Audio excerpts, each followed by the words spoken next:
Le débat Trump-Biden a eu lieu et les sondages montrent clairement que Trump sort vainqueur de ce duel avec 67% des voix contre 33 pour Biden. Donc, on va analyser ça, très important. Et apparemment, Biden, j'ai écouté le débat, et il a été très offensif, mais voilà, il était, bien sûr, comme on s'attendait, un peu brouillon. Et voilà, face à un Trump très combatif qui l'a mis face à ses contradictions, il en est ressorti que bah voilà, hein, Trump a gagné largement ce débat. Donc, ce qui est dit, et là, on voit même qu'il y a des fact-checking ou des mensonges qu'il y a eu de Biden ici. Donc même CNN, hein, qui normalement est pro-démocrate, fait des fast-checking et pour montrer clairement que Biden et voilà, s'est contredit et a dit des mensonges pendant ce débat. Et là, on a même les principaux collecteurs de fonds démocrates qui tirent la sonnette d'alarme après le débat de Biden. Donc même dans le camp démocrate, on est en panique. Il y a eu beaucoup voilà, d'articles ou de vidéos qui sont sortis par rapport aux démocrates qui sont inquiets, tout ça. Il y en a beaucoup qui sont intervenus dans les émissions pour dire qu'ils étaient pro-Biden, mais que là, c'était une catastrophe, tout ça. Et donc, clairement, on voit que Biden, on le sent, hein, c'est voilà, ça, tous les articles, ça fait la une de tous les journaux, montrent que Biden a perdu et que même on s'inquiète pour Biden pour la suite. Maintenant, même aux États-Unis, il y a beaucoup de débats autour de la question qui va remplacer Joe Biden. Et donc là, ici, on a le New York Times qui dit que Biden doit s'exclure de la course au titre. Là, l'éminent chroniqueur du New York Times, Thomas Friedman, a déclaré qu'il pleurait en regardant le débat présidentiel. Donc voilà, il a dit « Je ne me souviens pas d'un moment plus déchirant dans la campagne présidentielle américaine de ma vie ». Donc c'est une catastrophe. En fait, il a assisté à un débat, enfin, il a vu que Joe Biden n'avait clairement pas le niveau pour se frotter à Trump de ce qui est ressorti de ce débat. Donc voilà, ici on a Trump qui arrive, qui est félicité après le débat. Voilà, il y a eu beaucoup de vidéos, hein, mais je peux pas tout montrer. Mais en tout cas, voilà, Trump ressort et conforte, on va dire, même sa place hein, dans les intentions de vote. Maintenant, les intentions de vote sont très larges. Ici, on a, c'est historique, hein, Trump est maintenant à un niveau historique de 67% des intentions de vote, tandis que Joe Biden a perdu 12%. Personne ne croit que Joe Biden a une chance, ce qui rendrait le trucage des élections donc impossible. Donc là, il y a une vague rouge. Hein. Le rouge, c'est Trump. Et en bleu, c'est Joe Biden. Donc, bon, c'est une victoire écrasante. Trump, là, occupe quasiment toute la place là, dans les États, aux États-Unis. Donc là, les jeux sont quasiment déjà faits, apparemment. Ici, regardez, hein, qui montent là, les 63%. Voilà, là dans la question qui a gagné les élections, on voit que en rouge Trump ça bondit et voilà Biden ça plonge complètement à l'issue du débat. Là qui a gagné à l'issue, voilà les votes sont clairement en faveur de Trump dans la victoire de ce débat. Donc il n'y a pas photo. Et donc, à noter que le Bitcoin et les crypto-monnaies n'ont pas été évoquées hein, dans ce débat. C'est ce que moi j'attendais personnellement, c'est ce que j'espérais pour donner un peu de force au Bitcoin. Ça n'a pas été débattu. Donc, de ce côté-là, il y a il y a un troisième président dans l'histoire, le troisième homme qui n'est pas encore enfin n'a pas été invité à ce débat. Ce soir, il va faire une intervention. Donc, mais c'est Robert Kennedy. Pour moi, c'est lui qui devrait. C'est la meilleure personne pour les États-Unis, même devant Trump. Et lui, il aurait vraiment mis Trump en difficulté voilà, devant le bilan de Trump. Et lui, il est pro-crypto, il est anti-mondialisation, toutes les folies, tout ça. Il dit toutes les vérités, même par rapport à l'Ukraine. Comme quoi, c'est l'Occident qui voilà, s'est élargi pour que la Russie envahisse l'Ukraine. Donc, c'est lui que j'aurais voulu, que je préférerais en tant que président, et c'est lui qui peut avoir une chance peut-être de prendre la place de Biden face à Trump. Là, on a même cité son nom. Après, bon, il y a plusieurs noms. Il y a Michelle Obama, Hillary Clinton, tout ça. Donc, à voir. En tout cas, côté crypto, on a le fondateur de Kraken, qui est l'un des plus grands exchanges au monde, après Binance et Coinbase, donc qui s'appelle Jess Powell à gauche ici, et qui a fait un don d'1 million de dollars à Donald Trump pour s'unir, donc, comme il dit, derrière le seul candidat du grand parti pro-crypto. Donc, on a Robert Kennedy qui est pro-crypto, mais il a trop peu de notoriété. Donc, dans les deux grands candidats, c'est plus Trump qui serait pro-crypto. Et là, on a la communauté crypto qui se met front uni derrière Trump et qui lui font des dons. Pour les marchés, les contrats à terme. Donc là, c'est même plus les contrats à terme. Ça, c'était des négociations avant les heures d'ouverture. Je vais rafraîchir la page. Et là, on a... Là, la page est rafraîchie et donc le SP500 qui progresse grâce à l'inflation encourageante. Donc aujourd'hui à 14h30, là il est 16h30 à l'heure où j'enregistre l'émission. À 14h30, on a eu les chiffres de l'inflation. Et bonne nouvelle, ce qui voilà, a alimenté la hausse là aujourd'hui du SP500, c'est que l'inflation est tombée à 2,6, est en recul. Donc on avait 2,8% le mois passé. Et là, ce mois-là, on est maintenant à 2,6. Donc, on est descendu de, on va dire, 0,2%, ce qui est très, très bien. On perd 0,2%, parfait. Et donc, l'inflation qui diminue, même en France, ici, l'inflation française qui s'écroule. Donc, elle tombe à 2,1% en juin. Donc, là, on est à l'objectif des 2%. Donc, tout va bien. En tout cas, au niveau de l'inflation en Europe, c'est bien retombé. Aux États-Unis, ça entame sa baisse. Donc, tout va bien finalement. L'inflation rediminue, ce qui va alimenter les marchés boursiers à la hausse. En plus de ça, non seulement la bourse monte par rapport à l'anticipation que la Réserve fédérale va baisser ses taux. Et d'ailleurs, ici, la Banque centrale européenne, la Fed et la Banque centrale européenne, donc la Fed c'est la Réserve fédérale américaine et la Banque centrale européenne, pourraient réduire leur taux d'intérêt en septembre. Donc ça y est, les spéculations vont bon train quand il y a une baisse de taux. Bah ça alimente les marchés. Ça donne de la vigueur aux marchés boursiers et crypto. Donc déjà, on a ces marchés qui vont monter. Mais en plus de ça, quand on va voir les baisses des taux et qu'on va réavoir l'impression monétaire qui s'ensuit toujours après, le quantitative easing, et bien là, les marchés vont exploser encore plus. Donc ce qui nous attend sur les marchés, c'est de la hausse, encore une fois. Tout le temps, tout le temps, tout le temps. C'est toujours comme ça. Et cela malgré que là, l'économie, finalement, avec cette inflation élevée, ces taux d'intérêt qui ont été élevés pendant un long moment, eh bien, ça a eu un coup sur l'économie quand même. Et là, depuis quelques temps, là, en 2024, on a eu un boom des prêts. Les investisseurs qui ont contracté d'énormes prêts pour investir, tout ça. Et on voit que ça a été renégocié. Il y a eu plus de 400 milliards de prêts risqués ont été renégociés. Donc énormément de gens ont pris des risques pour financer leur achat immobilier ou leurs choses. Ça a explosé. Pourtant, alors que les taux d'emprunt étaient très élevés. Hein. Les taux d'emprunt général étaient élevés parce qu'il fallait faire baisser l'inflation. Donc malgré ça, les gens ont emprunté.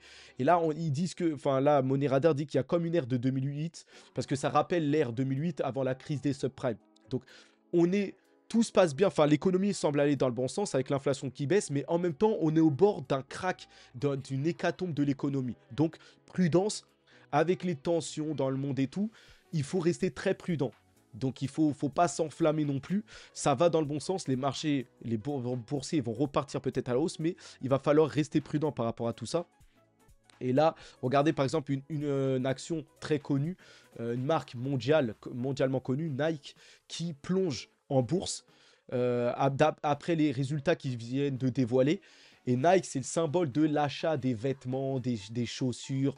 Ça montre une idée de la consommation, surtout nord-américaine, mais on va dire mondiale, puisque Nike est une entreprise mondiale, très réputée, très reconnue. Mais là, les chiffres sont pas bons. Pourquoi? Puisque justement, les taux d'intérêt qui étaient élevés, enfin surtout l'inflation qui était élevée, les prix qui étaient beaucoup plus chers, les chaussures Nike, les vêtements Nike, tout était très cher, que ce soit en Europe, en Asie, aux États-Unis. Eh bien, les gens ont moins acheté vu que l'inflation était élevée, et donc Nike prend un coup. Donc Nike va devoir... ça laisse une opportunité d'achat, hein. L'action qui a plongé 12%. Bon, c'est pas Nike qui va faire des fois 50, hein. Nike, c'est voilà, c'est très maintenant à plat pour son action. Mais pour ceux qui visent le long terme, ça peut être une opportunité d'achat. Maintenant, il va falloir que les taux baissent complètement et et surtout que l'inflation soit bien retombée pour que les gens recommencent à consommer. Et une fois que l'inflation sera bien retombée, à ce moment-là, et quand ils vont recommencer leur planche à billets, peut-être que Nike sera une bonne idée d'investissement. Mais là, on voit que l'économie, c'est pour vous montrer que l'économie est en souffrance. Alors que l'inflation baisse et tout. Donc on commence à aller mieux là, ça commence à aller mieux au niveau de l'inflation, les taux qui vont bientôt baisser, ça commence à aller mieux au niveau de l'économie, mais l'économie qui a beaucoup souffert, l'économie surtout américaine et même européenne, tout ça. Donc voilà, les actions Nike qui chutent après que le détaillant a annoncé une baisse de 10% de ses ventes. Donc l'inflation a fait très mal aux entreprises.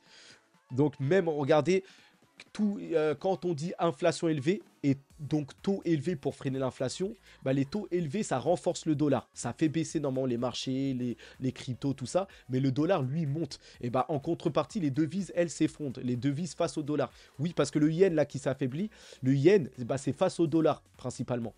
Vous pouvez le comparer face à l'euro, tout ça, mais toutes les devises sont corrélées au dollar sur le monde de la finance. Puisque en 1945, il y a eu les accords de Bretton Woods et les grands dirigeants à l'époque, les élites, ont fait du dollar la monnaie de réserve principale, la valeur principale du monde. Et ils ont corrélé toutes les autres actifs face au dollar. Aujourd'hui, même l'or est corrélé par rapport principalement au dollar, ou même le bitcoin, son prix est surtout comparé face au dollar. Puisque le dollar est le centre du monde. Les États-Unis sont le centre de la finance mondiale. Donc et ça, c'est pas prêt de changer. Malgré que la Chine progresse, les choses comme ça, les États-Unis sont toujours les leaders, les maîtres du monde, on va dire. Et donc voilà, les devises qui, comme d'habitude, s'affaiblissent par rapport à la politique qui est menée des États-Unis, tout ça. Et donc là, on a le vent qui tourne, hein. C'est le titre de la vidéo d'ailleurs. Le vent qui tourne déjà parce que Trump semble va balayer Biden certainement à la présidentielle, mais aussi puisque le dollar est quand même en danger, puisque la Chine, la Russie s'activent et les BRICS, l'alliance qu'ils ont créée, sont en train d'attirer les autres pays. Ici, là, on voit Vladimir Poutine qui reçoit le président du Congo et qui le félicite d'avoir tenu tête aux États-Unis, tout ça. Donc les pays là des BRICS sont en train de s'allier et de tout faire pour utiliser le moins possible le dollar, tout ça. Donc il y a un vent, le vent est en train de tourner aux États-Unis et contre les États-Unis. Et donc voilà. Donc, en attendant, la Russie, justement, qui est en train de quasiment gagner la guerre en Ukraine. Et là, il n'y a même pas 3-4 jours, ils avaient bombardé. Et là, une attaque massive contre l'emplacement militaire de militants du Kraken, apparemment d'Athéna. Donc voilà, ils avaient ciblé un site très stratégique en Ukraine qui a fait mouche, apparemment. Donc, et en attendant, la Russie et ses alliés comme la Corée du Nord qui déclarent qu'elle enverra des troupes en Ukraine pour combattre aux côtés de la Russie. Donc c'est une journée de bonnes nouvelles accompagnée de mauvaises nouvelles, d'après Deep Whale. Mais bon, en tout cas, voilà, c'est pour montrer que la Corée du Nord, ici, va envoyer des troupes pour combattre aux côtés de la Russie. Donc les paquets de sanctions, les choses, la Russie n'est non seulement pas affaiblie, mais en plus elle se renforce. En attendant, qu'est-ce qu'on apprend? C'est que l'Union européenne continue dans sa folie d'envoyer, au lieu de stopper ça, puisque c'est l'Union européenne et l'Europe qui est en train de perdre dans cette histoire, qui verse des milliards et des milliards pour protéger, entre guillemets, l'Ukraine. Bah, on apprend que Ursula von der Leyen qui vient d'annoncer un nouveau chèque de 1,9 milliard d'euros pour l'Ukraine. Ce qui fait que ça va coûter 400 millions d'euros encore, pour une fois, hein, encore pour la France, en plus. Donc, c'est une folie. Mais voilà, quand on vote Macron, quand on est dans le camp de ces gens-là, eh bien voilà ce qui nous attend. D'ailleurs, Ursula von der Leyen qui a été choisie pour un second mandat à tête de la Commission européenne. Elle n'avait pas trop comment dire, la préférence de Viktor Orban, là, le président hongrois, mais elle a quand même réussi à faire obtenir un second mandat. Je ne sais pas qui vote, comment ils font ça. En tout cas, voilà, ils votent entre eux, là, je ne sais pas. Mais elle a réussi. Et là, Ursula von der Leyen qui est nommée pour un second mandat, donc qui va continuer à la tête de l'Union européenne, ce qui est une très très mauvaise nouvelle pour nous, pour les Français, pour l'Europe entière. Elle va continuer avec sa politique et ces choses-là. Donc très très dangereux. Donc, et là, à peine renommée à la tête de la Commission européenne, Ursula von der Leyen crache le morceau. Elle veut une armée européenne et a même déjà chiffré le budget militaire dont elle a besoin. 500 milliards d'euros. Donc voilà, à peine élue, elle est déjà prête ici à créer son armée européenne, à faire tout pour l'Europe et à, voilà, à établir 500 milliards d'euros. Donc c'est de la folie. Les peuples européens vont considérablement s'affaiblir, mais voilà, ils le décident, c'est comme ça. En attendant, les rivaux, on va dire, de l'Occident, la Chine, tout comme la Russie, hein, mais la Chine, qui lutte contre la corruption chez elle. Et là, le Parti communiste chinois expulse le chef de la défense, démis de leur fonction dans le cadre d'une répression contre la corruption. Donc ce chef de la défense a été nommé il n'y a pas longtemps en plus, hein, je m'en rappelle, bah, apparemment il vient d'être expulsé pour corruption, tout ça. Donc voilà, c'est la Chine qui expulse pour essayer de lutter contre la corruption. Après, tous les Occidentaux disent que bon, la Chine c'est un pays de dictature tout comme la Russie, tout comme la Corée du Nord. À chacun de se faire son avis. Les constructeurs automobiles chinois, justement, on parle de la Chine, bah, le seul article que je vais vous donner sur la Chine, c'est celui-là, l'énorme succès des véhicules électriques qui va arriver pour la Chine. Et là, on parle de les constructeurs automobiles chinois qui devraient atteindre 33% de part de marché mondial d'ici 2030. Donc d'ici, là on est en 2024, dans 6 ans seulement, la Chine va atteindre plus d'un quart de marché avec ses véhicules électriques. Donc là, il va y avoir une déferlante, un énorme succès des véhicules chinois. La Chine va connaître un pont de croissance incroyable par rapport à ses véhicules électriques. Tesla a de sacrés concurrents. Et Tesla, maintenant, il faut parier plus sur les robots taxis qui vont arriver après et la conduite autonome. Puisque là, Tesla ne va avoir qu'une part moindre des véhicules électriques avec tous les rivaux chinois qui arrivent. Donc moi je compte investir sur Tesla mais bien plus tard, parce que s'ils ont un certain succès avec les véhicules électriques, les robots taxis, tout ça, on verra ça d'ici là. Donc en attendant, si on va un peu plus à l'ouest, l'Inde devrait enregistrer des entrées de milliards de dollars, alors que les obligations d'État font leur entrée dans l'indice de la dette de JP Morgan. Donc voilà, l'Inde c'est l'un des pôles de croissance mondiale à venir, et là il y a des milliards de dollars qui vont rentrer à travers les obligations sur le marché indien. Voilà, l'Inde qui va connaître encore plus que la Chine une énorme croissance. Donc ça se passe en Asie quand même. Hein. Quand on regarde tout ça, ça se passe beaucoup en Asie. Et voilà, il y a beaucoup de croissance tirée de là-bas. Maintenant, pour moi, j'investis quand même sur le marché américain puisque c'est là, à l'heure actuelle, que la plus grosse valeur est créée. En fait, c'est les entreprises américaines qui impactent le plus le monde. Mais on reste et on surveille les marchés asiatiques, tout ça. Donc voilà, on passe aux cryptos. Et ensuite, on en terminera par là. Donc BlackRock qui affirme que le Bitcoin est une protection contre l'incertitude géopolitique et les risques de dévaluation monétaire. Donc, est-ce que le Bitcoin est le nouvel or? En tout cas, BlackRock se penche dessus avec un spot publicitaire. Ici, donc c'est du tout bon tout ça. On a même dans les bonnes nouvelles là concernant le Bitcoin, la Bolivie qui avait banni le Bitcoin, donc la banque centrale bolivienne qui avait banni le Bitcoin il n'y a pas longtemps. La Bolivie qui est où il y a eu un tentative de coup d'État hier ou avant-hier là. Et donc là, la Bolivie, la banque centrale bolivienne qui lève l'interdiction des paiements Bitcoin. Donc ils avaient banni complètement le Bitcoin, mais la banque centrale là-bas a décidé de lever cette interdiction et les banques peuvent désormais effectuer des transactions avec Bitcoin là-bas. Donc ça y est, ça se débloque. Voilà, c'est une bonne nouvelle sur les cryptos comme tous les jours quasiment. Alors maintenant, sur le prix du Bitcoin, rapidement, le Bitcoin qui fait toujours les mêmes cycles, le vert, ensuite une année de baisse, 3 années de hausse, une année de baisse dans le rouge, 3 années de hausse verte, une année de baisse, et là, on est à la fin, on a terminé hein, l'année de baisse, début 2023, début 2024. Et là, depuis le début de l'année, on monte. Et là, on est déjà parti dans la première année des 3 années de hausse. Donc, regardez, ce qui nous attend, nous, c'est les 3 années encore, enfin encore 2 ans et demi à peu près de hausse, qui pourrait nous amener ici jusqu'à 250K d'après Aurélien Ohayon. Mais voilà, c'est de la hausse qui nous attend, avec bien sûr de la volatilité, des baisses, des choses comme ça. Mais c'est ce qui nous attend. Et là, pour moi, je suis bullish. Mais attention, là, en commentaire, là, j'ai reçu des offensives, des attaques, des insultes comme quoi je serais un influenceur, un mauvais influenceur, un influ voleur, et que je chercherais à vous faire acheter, et qu'il ne faut pas m'écouter, tout ça. Eh les gars, moi, je donne, ou les gars, les filles, les gars, enfin tout le monde, moi, je partage simplement l'information. Chacun fait ce qu'il veut. J'ai rien à vendre. J'ai pas, voilà, je vous demande pas d'acheter ou de vendre. Je partage l'information. Vous prenez ces informations, vous prenez les informations d'autres personnes et vous faites. Chacun fait son choix. Tout le monde est libre. Je ne cherche pas à influencer quelques personnes que ce soit. Chacun est libre et fait ce qu'il veut. Voilà, je veux pas faire acheter à qui que ce soit et je ne donne pas de conseils en investissement. Je partage mon avis.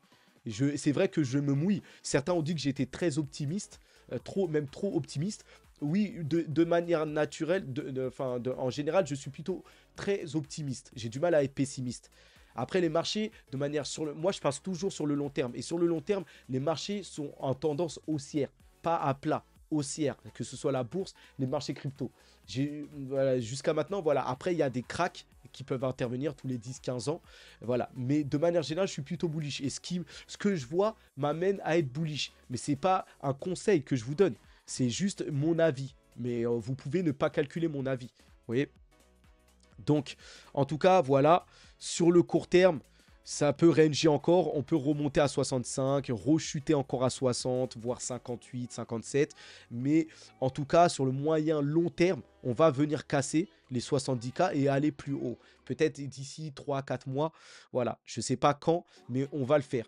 Donc, je reste bullish. Quand je dis que je suis bullish, c'est pas demain ou dans une semaine que ça va exploser. Ça peut prendre, oui, plus de temps. Ça peut arriver d'ici la semaine prochaine avec les ETF Ethereum Spot, mais ça peut arriver même au-delà. Ça peut encore se tasser. Mais moi, pour moi, comme je l'ai dit dans mes autres vidéos, maintenant, il n'y a que de la hausse qui nous attend. D'ailleurs, cette vidéo, elle a eu énormément de succès. Mais en tout cas, pour moi, maintenant, il n'y a que de la hausse qui nous attend. Mais si le Bitcoin, là, qui est à 60, 61 000, retombe à 57, 58... Ça reste dans ce que je vise. C'est pas parce que ça chute encore de 3-4% que ça y est, ce que j'ai dit n'est pas vrai. Ça peut, oui, chuter au maximum, je dirais, jusqu'à 56K. Mais globalement, sur le moyen long terme, pour moi, maintenant, il n'y a que de la hausse qui nous attend. On peut corriger légèrement, mais ça va monter sur le temps maintenant, à partir de maintenant. Donc voilà mon avis. Pour Ethereum, il y a aussi des spots publicitaires concernant les ETF Ethereum Spot. Donc maintenant, on a usé les ETF Bitcoin. Là, on a les ETF Ethereum qui pourraient arriver d'ici le 4 juillet. J'ai fait une vidéo pour expliquer ça. Bon, on attend ça parce qu'on a besoin de force sur le marché crypto. On a besoin de tout ça. Et après, je vais... Après, donc, Vitalik Buterin qui apporte... alors, attendez, j'ai été dérangé là. Ça m'a déconcentré, mais excusez-moi. Vitalik Buterin qui parle, lui, d'une nouvelle blockchain. Donc, qui s'appellerait Mega ETH, ici. Et donc, là, il parie sur... Je sais pas, ça sent pas très bon quand même pour Ethereum. Puisque là, voilà, il y a d'énormes fonds d'investissement qui ont investi. Lui, ils ont levé 20 millions déjà. Mais là, Mega ETH, ici, là, vous voyez la bande-annonce. Voilà, c'est une nouvelle blockchain. Maintenant, voilà, qui peut-être va reprendre toutes les meilleures idées de Vitalik Buterin. Mais qu'est-ce qu'on va faire d'Ethereum en lui-même, en fait? Parce que là, c'est une nouvelle blockchain indépendante à part, qui s'appelle Mega ETH. Il parle, regardez, 100 000 transactions par seconde, 1 milliseconde de latence, vous voyez, 20 millions levés, tout ça. Donc, voilà, Joseph Lubin, Vitalik Buterin, tous les créateurs d'Ethereum. Donc, qu'est-ce que ça veut dire pour Ethereum en lui-même? Le projet Ethereum, la blockchain Ethereum, qu'est-ce qu'on en fait? C'est pour ça que je suis inquiet par rapport à Ethereum, je ne sais pas trop. Pour Solana encore, pas d'inquiétude, ça se passe très bien. Mais pour Ethereum en lui-même, voilà, parce qu'ils ont expliqué que comme quoi la blockchain Ethereum en elle-même, elle serait impossible à scaler. Donc c'est comme s'ils veulent tout reprendre toutes leurs idées sur cette nouvelle blockchain, méga ETH, comme ils l'appellent. Je sais pas. Maintenant, faudra voir. Ils ont levé des fonds. On va voir encore une nouvelle blockchain qui arrive. Il faut voir, en tout cas. Maintenant, Solana. Solana qui, voilà, Van Eck qui a fait une demande pour un ETF Solana. Et bon, ici, beaucoup ont dénoncé que c'était seulement un ETF Solana Trust ici. Mais quand on regarde dans les faits, on avait déjà, pour le Bitcoin, c'était pareil. C'était le Bitcoin Spot qu'on visait, mais quand Van Eck avait demandé, c'était le Bitcoin sur la fiche, il avait marqué Bitcoin Trust. Certains disent que c'est juste un Bitcoin Trust et pas un Bitcoin Spot. Et en fait, que pour Solana, c'est juste du Trust et pas du Spot. Mais voilà, comme le dit ici Deep Whale, voilà, il montre les preuves que ça va être ça va finalement être un ETF Solana Spot, tout comme Bitcoin. Et donc, c'est pas ce qui a marqué Solana Trust qu'on va pas finir par avoir un ETF Solana Spot. Donc, globalement, beaucoup de, voilà, de spéculations, de choses. Mais ce qu'il faut retenir, c'est que oui, ça y est, on passe déjà à la suite, aux ETF maintenant Solana, après Ethereum. Donc ça avance, le ETF Ethereum qui n'est même pas encore approuvé que Solana. Enfin, ça a été approuvé pour Ethereum, mais on n'a pas la validation finale. Et là, on est déjà penché sur Solana. Voilà, c'est très bien. Solana qui a explosé ces derniers jours par rapport à ça. Donc très bien. En attendant, voilà, autre sujet, Coinbase qui poursuit la SEC et la FDIC pour des demandes de FOIA. Donc en fait, là, Coinbase qui attaque la SEC, en gros, qui dit que la SEC tente de tuer le secteur crypto. Voilà, ça bouge pas. Coinbase qui est très offensif. Et voilà, ils attaquent encore une fois aujourd'hui la SEC. Et donc, en plus que le gouvernement américain, justement, qui accuse Coinbase de fonctionner justement comme une bourse de valeur non enregistrée, bah, c'est bizarre parce qu'ils accusent la Coinbase de fraude, mais paradoxalement, ils utilisent tous Coinbase comme dépositaire, comme pour vendre des centaines de millions de dollars de Bitcoin, tout ça. Donc, Coinbase est le principal dépositaire des entreprises, des États. Surtout de l'État américain. Et donc, ils utilisent tous Coinbase, mais ils attaquent Coinbase en justice, comme quoi c'est pas une bonne entreprise et tout ça, elle est pas enregistrée, tout ça. Donc, c'est assez marrant. Mais bon, en tout cas, Coinbase est l'un des plus grands dépositaires. Et tout le monde passe par la plateforme Coinbase, en tout cas pour les institutions, pour déposer des bitcoins, des cryptos. Ici, la preuve en est qu'aujourd'hui encore, ici, un wallet inactif depuis 6 ans vient de déposer 1000 bitcoins sur Coinbase. Ça date d'aujourd'hui. Donc, ce qui représente 61 millions de dollars. Donc, vous voyez que Coinbase est régulièrement utilisé comme passerelle, comme dépositaire pour les cryptos. Plus que n'importe quel autre exchange, même Binance, même Kraken, tout ça. Donc maintenant Coinbase qui continue à inclure de nouveaux produits, à se développer. Ici, énorme partenariat avec Stripe. Et Stripe, c'est pas n'importe quoi. Stripe qui est quand même voilà, l'infrastructure financière de base à travers par exemple, quand vous payez sur votre mobile, vous allez payer à travers Apple Pay, Google Play. Et ben en fait, en général, ce qui est derrière, c'est Stripe qui va vous permettre de faire ces achats, même quand vous les payez en plusieurs fois là. À travers votre mobile ou l'ordinateur ou des choses comme ça. En fait, derrière, c'est Stripe. Et Stripe sont en partenariat avec quasiment toutes les big entreprises du monde, en fait. C'est eux qui vous permettent de faire des paiements plusieurs fois. Ou voilà, c'est le système qui fait que vous pouvez payer depuis votre smartphone, depuis votre ordi. En fait, pour tous les paiements en ligne, en général, derrière, c'est Stripe, simplement. Et là, voilà, Coinbase dit qu'il travaille avec eux. Alors que Stripe, qui traite l'équivalent de 1% du PIB mondial, quasiment. Donc, c'est quelque chose quand même. Donc, voilà. Et là, Stripe qui s'allie avec Coinbase. Donc maintenant, à travers Coinbase, et ça c'est pour la Layer 2, surtout Base, le réseau Base qui est la Layer 2 de Coinbase sur Ethereum. Donc ça va aider le réseau Base à avoir ces transactions, ces paiements rapides grâce à Stripe. En fait, depuis le réseau Base, vous allez pouvoir faire des paiements rapides via Apple Pay, tout ça en USDC, en stablecoin, tout ça. Donc ça accélère, comment dire, ça apporte l'adoption en fait, pour la crypto, la simplicité pour les cryptos. Donc, et d'ailleurs, Base, le réseau de Coinbase, est l'un des plus gros outsiders, l'un des réseaux. Pour moi, là, ça joue surtout entre Base et Solana en ce moment, en termes de meilleurs réseaux pour l'adoption massive, là, pour gérer 1 milliard d'utilisateurs dans le monde. Ethereum, j'ai un doute, et là, vous voyez que Vitalik est déjà en train de lever des fonds pour couvrir une autre blockchain. Ethereum, j'ai des doutes, mais en tout cas, en attendant, le réseau Base, la layer 2 de Coinbase, sur le réseau Ethereum et Solana sont les grands favoris là pour gérer énormément de monde sur la blockchain. Donc on verra ça. Donc on en a fini côté crypto. Simplement là on est vendredi, donc on tombe au week-end et ce dimanche il y a les élections françaises, les élections législatives. Ce dimanche il va falloir aller voter. Et le 7 juillet prochain, dans une semaine, il y aura encore le deuxième tour. Mais là, même la CNBC, hein, même la finance s'intéresse voilà, aux élections. L'extrême droite, comme il parle, donc le parti à Jordan Bardella ou Marine Le Pen, française, semble en bonne voie pour remporter le premier tour des élections. Donc voilà ce que cela signifie. Donc voilà, il couvre l'article. Ça fait de plus en plus la une, même aux États-Unis, un peu partout dans le monde. Et donc oui, il y a de quoi, puisque là, les derniers sondages montrent le Rassemblement national, donc le FN, en tête avec 36% des voix, voire même 37%, j'ai vu sur leur site, voilà. Donc, loin devant, 10% quasiment devant le Front Populaire, et voilà, et devant le parti d'Emmanuel Macron, 20%, et donc les Républicains. Là, il se pourrait, parce que là, c'est juste des sondages, si jamais le parti fait encore mieux, finalement, Bardella aura la majorité absolue. Et là, ça peut changer tout, puisque Bardella pourrait devenir Premier ministre. Donc là, c'est quelque chose qui pourra bouleverser un peu le paysage politique. Donc il y a beaucoup de spéculations par rapport à ça.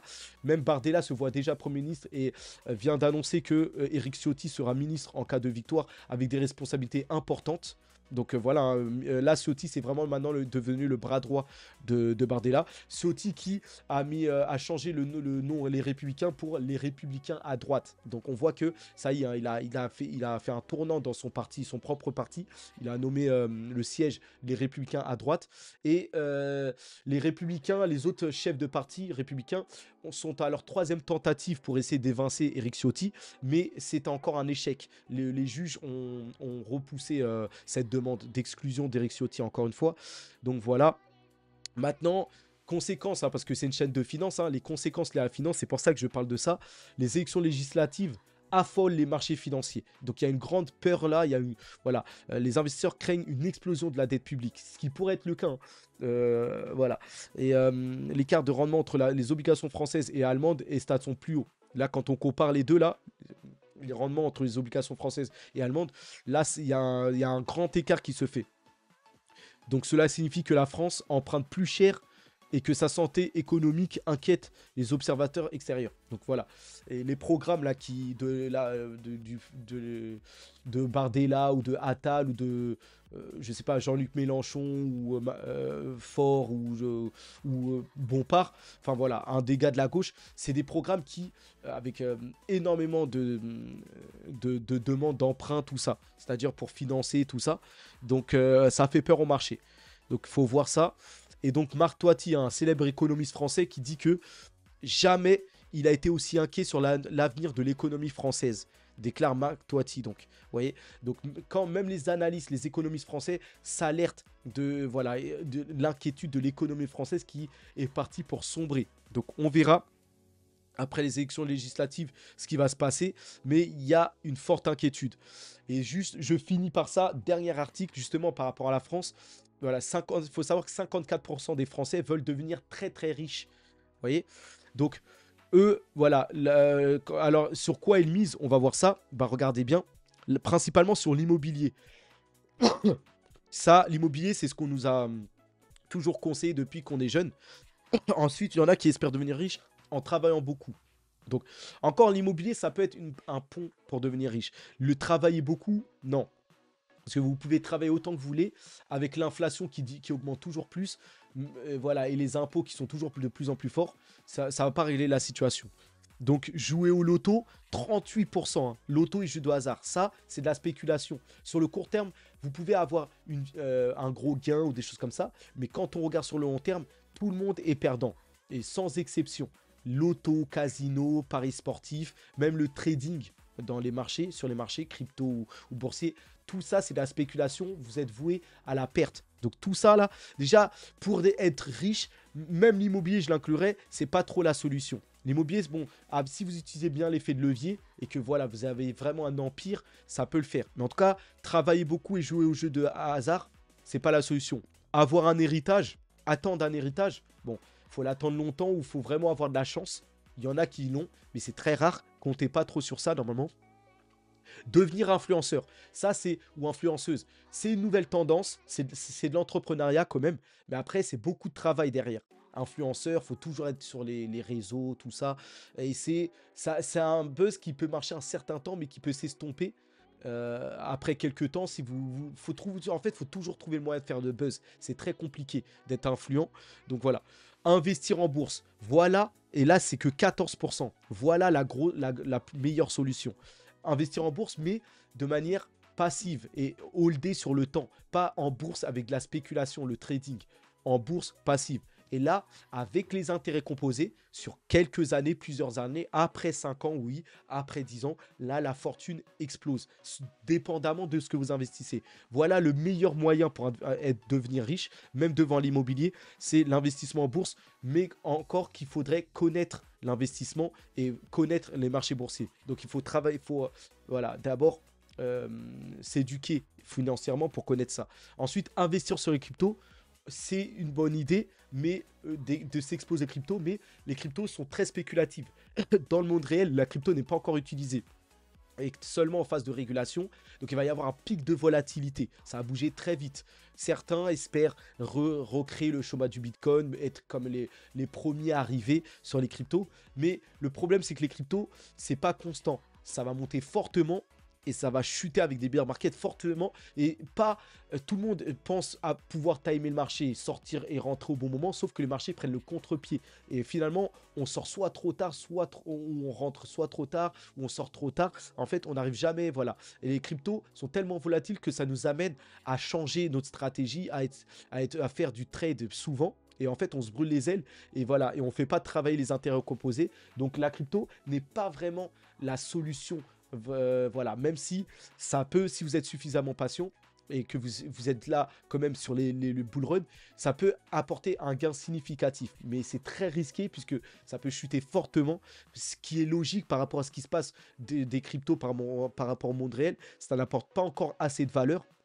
Donc, ça, pour l'instant, ça ne peut pas enrichir réellement les gens. Il y a la spéculation, il faut être au bon endroit, au bon moment, mais ça, c'est très risqué. Et en général, les gens perdent des forces ou perdent leur plume sur ça. Donc, épouser une personne riche. Donc, normalement, pour une femme doit chercher à viser un homme de haute valeur. Et doit trouver l'homme capable, des choses comme ça. Donc pour une femme, ce serait peut-être une bonne idée. L'homme, lui, il ne naît pas avec sa valeur. La femme, elle naît avec sa valeur et sa valeur décline sur le temps. Voilà, elle est au top, c'est la beauté, la féminité.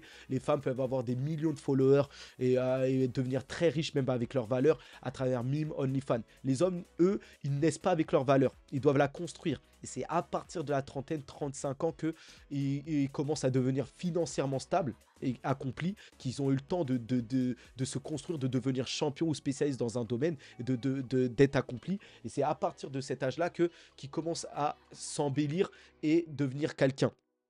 Sauf que la société ne nous laisse pas trop le temps. La société nous demande rapidement d'aller au travail. L'homme n'a pas trop le temps de se construire, des choses comme ça. Il y a beaucoup d'hommes de haute valeur qui deviennent des hommes de haute valeur, qui ont connu des succès, que ce soit dans le milieu du sport, Mbappé, Messi, tous milliardaires. Voilà, ils ont été champions dans leur domaine. Federer dans le tennis, Drake dans la musique, qui vous voulez. Ça devient des hommes de haute valeur. C'est comme c'est se construit. Ils ont le respect des gens. En fait, ils ont le statut, tout ça. Ils sont très riches. Donc, eux, voilà, c'est après chercher quelqu'un juste pour qui est riche, voilà, ça peut ne pas forcément bien aussi se passer dans la relation. C'est un peu de la michetonnerie, on va dire, du michetonnage, comme on dit. Donc voilà, créer une entreprise, créer des entreprises, ça, c'est aussi avec la bourse l'une des meilleures solutions. Mais vous voyez que c'est que 10% ici, c'est très peu. Vous voyez? Donc là, créer une entreprise, c'est ça qui va vous amener à être le plus rapidement riche possible. Donc, soit par comment ils appelaient ça, le truc de Yomi Denzel, là, les trucs, les business en ligne, là. Euh, je sais plus comment ça s'appelle. Ou sinon, créer une entreprise, n'importe laquelle, c'est très très difficile, hein. Tous les gens qui entreprennent, des fois, connaissent des échecs. L'entrepreneuriat, c'est très dur. Ça prend énormément d'énergie, ça fatigue. Mais c'est une des voies les plus rapides pour s'enrichir vite. Mais voilà. Et une fois que vous avez cet argent aussi, il va falloir l'investir aussi, le faire travailler. Une fois que vous devenez riche par l'entrepreneuriat.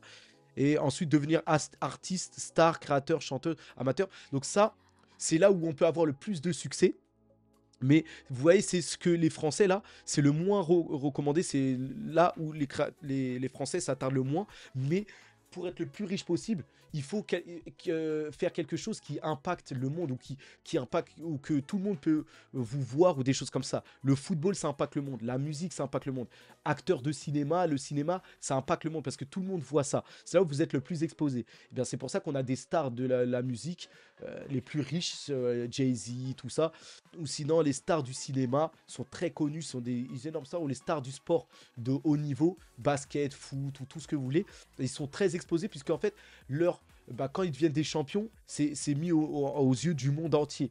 Et c'est là où vous avez la valeur que vous avez apportée par votre talent ou par le succès que vous avez eu. Vous avez impacté énormément de gens et les gens s'attendent à nous. Et comme, ces gens-là ont apporté énormément de valeur, les retours sont conséquents parce qu'ils ont impacté le monde entier. Michael Jackson ou n'importe qui, vous voyez.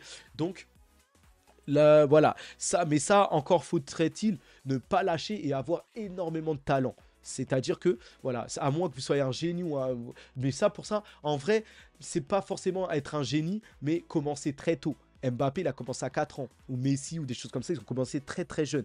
Certains des parents vont mettre leurs enfants au foot à 8 ans, 10 ans. Alors qu'il faut les mettre dès 3-4 ans. Pour qu'en fait, ils s'habituent et voilà, ils soient très compétents très tôt, en fait. Donc, les moyens, en fait, le résumé de tout ça, pour devenir riche, c'est soit la bourse, soit l'entreprise, créer une entreprise, ou soit devenir artiste star en ayant un talent ou des choses comme ça. C'est ces moyens-là. Et le reste là, et encore l'immobilier, ça peut accompagner votre investissement en bourse, tout ça. Mais le reste là, travailler beaucoup, jeux de hasard, tout ça, c'est pas la solution. Donc voilà par rapport à cette vidéo. Dites-moi ce que vous en pensez en commentaire. On se retrouve pour d'autres vidéos et d'autres actualités dans la semaine ou d'ici ce week-end. Force à nous, hein. Bonne journée à tous et bonne soirée. Allez, à plus.